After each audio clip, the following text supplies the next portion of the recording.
Welcome to என் உலகம் என் படைப்பு. இன்றைக்கி நம்ம பார்க்க போகிற ரெசிபி என்ன அப்படின்னா உளுந்தம்பருப்பு பாயாசம். இது ஆக்சுவலி உளுந்தம்பருப்பில் நிறையா டிஷ்ஷஸ் செய்யலாம். நம்ம என்ன பார்க்க போகிறோம் அப்படின்னா பாயாசம் பார்க்க போகிறோம். ஏன்னா அப்படின்னா குழந்தைங்க உளுந்தம்பருப்பு சாப்பிடாத குழந்தைங்க கூட இந்த உளுந்தம்பருப்பு பாயாசம் செஞ்சு கொடுத்தோம் அப்படின்னா கண்டிப்பாக சாப்பிடுவாங்க. இது கால்சியம் சத்து கொண்டது, போனுக்கு ரொம்ப ஸ்ட்ரென்த்தான ஒரு விஷயம். ஸோ இது கண்டிப்பாக உங்கள் வீட்டில் ட்ரை பண்ணி பாருங்கள்.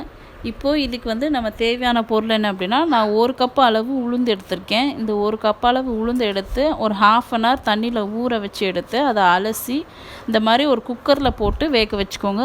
1 கப் அளவு உளுந்துக்கு 2 கப் அளவு தண்ணி வச்சு இப்போ நம்ம இதை வேக வைக்க ஆரம்பிக்கலாம். இதை நம்ம குக்கர்லேயே வச்சிடலாங்க. ஸோ ரொம்ப ஈஸியாக வெந்துடும். ஒரு 3 to 4 விசில் வச்சு எடுத்துருங்க. நல்லா குக்காக ஆரம்பிச்சிடும். ஸோ விசில் வந்த பிறகு நம்ம இது எப்படி வந்திருக்குன்னு பார்க்கலாம்.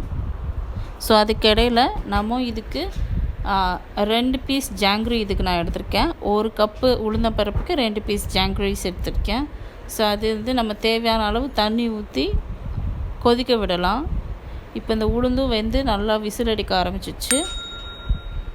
இந்த வெல்லமும் நல்லா கரைய ஆரம்பிச்சிச்சு. இந்த மாதிரி தண்ணியில் போட்டு கொதிக்க வச்சுக்கோங்க. கரைஞ்ச ஜாங்கிரி எடுத்து நம்ம ஃபில்ட்ரு பண்ணி இந்த உளுந்தோடு ஆட் பண்ணிடலாம். இப்போது உளுந்து நல்லா வெந்திருக்குங்க. இந்த மாதிரி பூவாக வேகணும். அதை கொஞ்சம் நல்லா மிக்ஸ் பண்ணி கொலன்னு கொஞ்சம் பாசிப்பருப்பு பாயசம் நம்ம வச்சா எப்படி வைப்போமோ அந்த மாதிரி கொஞ்சம் தண்ணியான அளவுக்கு வச்சுக்கோங்க. ஸோ இந்த மாதிரி ஒரு லெவலுக்கு கொண்டு வந்துட்டு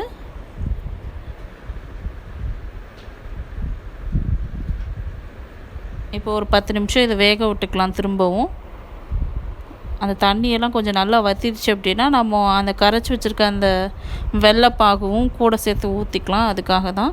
ஸோ இப்போ அந்த தண்ணியெலாம் நல்லா கரைஞ்சிச்சு. அது கூட நம்ம கரைச்சி எடுத்து வச்சுருக்க இந்த வெள்ளைப்பாகு தண்ணியவும் எடுத்துக்கலாம். இதை நல்லா ஃபில்ட்ரு பண்ணி ஊற்றுங்க. ஏன் அப்படின்னா அந்த வெள்ளத்தில் ஒரு சில நேரம் மண் அந்த மாதிரிலாம் இருக்கும். ஸோ நல்லா ஃபில்ட்ரு பண்ணி ஊற்றுங்க.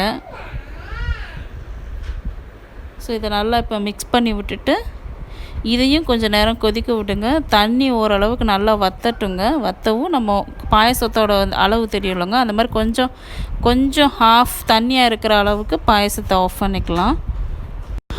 உளுந்தம்பருப்பு அப்படிங்கிறது மெயினாக குழந்தைங்களுக்கு அப்படிங்கிறது மட்டும் இல்லாமல் பெரியவங்களான நமக்கு பெண்களுக்குமே இது ரொம்ப அவசியமான ஒன்று. முக்கியமாக ப்ரெக்னென்சி லேடிஸ்க்கு இதில் ஃபோலிக் ஆசிட் அப்படிங்கிற ஒரு சத்தும் கண்டிப்பாக கிடைக்கும். இதை இப்போது இந்த மாதிரி நல்லா கொதிக்க விட்டு எடுத்துக்கோங்க. தண்ணியெலாம் இன்னும் கொஞ்சமும் கூட வற்றட்டும்.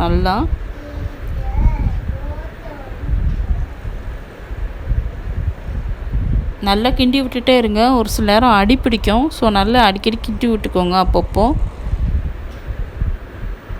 ஸோ இப்போ இது இந்த லெவலுக்கு கொஞ்சம் வற்றி இருக்குது.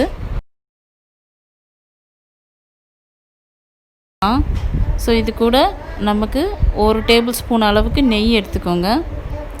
இது நான் வீட்டிலையே செஞ்ச நெய் தாங்க யூஸ் பண்ணியிருக்கேன். அது கூட நம்ம துருவி எடுத்து வச்சுக்கிட்ட தேங்காயை ஸ்ப்ரெட் பண்ணி விட்டுக்கலாம்.